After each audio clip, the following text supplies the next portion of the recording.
Welcome friends, প্রত্যেকে স্বাগত আমাদের ইউটিউব চ্যানেলে। যে সমস্ত ভিউয়ার্সরা প্রথমবার চ্যানেলটি দেখছেন তারা অবশ্যই চ্যানেলটিকে সাবস্ক্রাইব করে দেবেন এবং চ্যানেলের পাশে থাকা বেল আইকনটা প্রেস করবেন যাতে এই ধরনের খবরাখবর সবচেয়ে আগে সবচেয়ে দ্রুত আপনাদের কাছে পৌঁছে যায়। তো আজকে যে বিষয় নিয়ে আমরা আলোচনা করব সেটা হচ্ছে মহামান্য হাইকোর্টে আজকে একটি মামলার শুনানি ছিল, যেটা কিনা 16,500 সংক্রান্ত 2020 সালের যে রিক্রুটমেন্ট হয়েছিল 16,500, যেখানে 2014 টেট থেকে দ্বিতীয় দফায় যে নিয়োগ, সেখানেই কিন্তু একাধিক গড়মিলের অভিযোগে একটি মামলা দায়ের হয়। যে মামলার WP number such and such, যার মূল পিটিশনার হচ্ছে Achinta Samanta and others versus the state of West Bengal. সেই মামলায় হিয়ারিং স্টেজে মামলা ছিল, পর্ষদকে রিপোর্ট দিতে বলা হয়েছিল, একদিন রিপোর্ট নিয়ে এসেছিল, কিন্তু সেই রিপোর্ট পছন্দ হয়নি বিচারপতি। পরবর্তী ক্ষেত্রে টোটাল বিষয়গুলোকে ক্যানভাস করে বিচারপতি আবার বলেন যে গোটা রিপোর্টটা আবার দিতে হবে। তো সেই জায়গা থেকে মামলাটা আজকে শুনানি স্টেজে ছিল। তো প্রাথমিক শিক্ষা পর্ষদ এতটাই ভয় পাচ্ছে, রীতিমতো ঠকঠক করে কাঁপছে এই মামলাটায়। তার কারণ হচ্ছে আজকে তাদের একজন জুনিয়র প্রাথমিক শিক্ষা পর্ষদের থেকে একদম লাস্ট মামলাটাই ছিল, মান্থলি কমান্ড মান্থলি লিস্টে ফার্স্ট হাফে এটা ছিল। তো সেখানে প্রাথমিক শিক্ষা পর্ষদের যে জুনিয়র আইনজীবী দাঁড়িয়েছিলেন তিনি রীতিমতো কোর্টকে মিসলিড করেন যে এটা 5% অ্যাডিশনাল প্যানেলের মামলা, জজ সাহেব এই মামলাটাকে লিস্ট থেকে বের করে দিন, এইরকমই তার দাবি। তাই শুনে বিচারপতি তখন কি করছেন, এই মামলাটাকে বের করে দিচ্ছেন, এই ষড়যন্ত্রেও সামিল হতে যাচ্ছিলেন। ঠিক তখনই ফিরদৌস শামীম রীতিমতন 3তলা 4তলা দৌড়াদৌড়ি করতে করতে এসে রুদ্ধশ্বাসীকে ঢোকেন এবং ঢোকা মুহূর্তে একটা উত্তেজনা তৈরি হয় এবং তিনি বলেন যে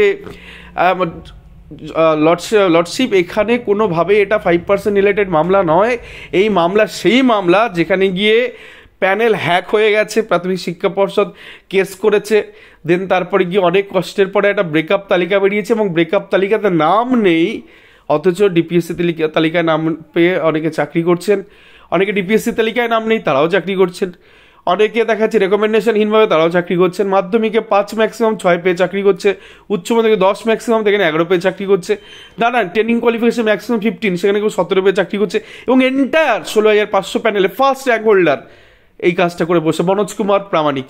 দেখবেন 15 হচ্ছে তার ম্যাক্সিমাম নাম্বার, তার ব্রেকআপ তালিকায় যার মনোজ কুমার প্রামাণিক বলে সার্চ করুন, দেখবেন তার নাম্বার ট্রেনিং কোয়ালিফিকেশন নাম্বার 15 থেকে কত 17 সামথিং কিছু পেয়েছে। তো দুর্নীতি বেনিয়ম যে প্যানেলের একদম টপ মোস্টে চলে গেছে, ম্যাক্সিমাম 15 জায়গায় 17 পেয়ে ফার্স্ট র্যাঙ্ক হোল্ডারে বসে আছে 16,500 নিয়োগের, সেই প্যানেল কি করে এক্সস্ট করতে পারে? কিছু প্রার্থী আছে 2016 সালে তারা এম প্যানেল হচ্ছে না, বা 2020 সালে এম প্যানেল হচ্ছে, তো কি করে ইন সার্ভিসের দ্বিতীয় দফা এম প্যানেল হয়? গোটা বিষয়গুলো নিয়ে এগুলো ক্যানভাস করা হয়েছে এবং সেখানে তিনি বলেন, দাবি করেন ফিরদৌস শামীম বাবু এই 16,500 প্যানেল সংক্রান্ত মামলায় পরিষ্কার তার দাবি, গোটা 16,500 নিয়োগ হয় বাতিল করতে হবে, আদারওয়াইজ যদি প্যানেল রাখতে হয় তাহলে পিটিশনারদের চাকরি দিতে হবে, এমনই তার দাবি ছিল। কার্যত এই জায়গা থেকে প্রাথমিক শিক্ষা পর্ষদের যে আইনজীবী যিনি ছিলেন জুনিয়র আইনজীবী, তার মুখ শুকিয়ে যায় এবং সেইখান থেকে বিচারপতি বলেন, তাই তো এই মামলাতে তো আমার মনে আছে এই মামলা আমার এই সংক্রান্ত মামলা, তো সেখানে তিনি বলেন যে আজকে যেহেতু কোনো সিনিয়র যেহেতু আজকে রিপোর্ট দেওয়ার কথা ছিল সেই রিপোর্টটা দিতে পারেনি, দেবেটা কি করে বলুন তো?